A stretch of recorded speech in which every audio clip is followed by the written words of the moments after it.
அட ஏன்டா இருக்கிற நம்ம எப்போ டீ குடிக்க போகணும் ஒரு கடை.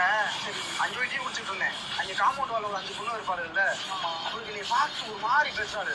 ஒரு பார்த்துட்டு சொல்றா, சரியான கட்டையா இருக்காண்டி, நம்ம வேற கொஞ்சம் அழகா வேற இருப்போம். சரி நம்ம நடந்து வந்துருவோம் அப்படின்னு நடந்து வரேன். 5 பேரும்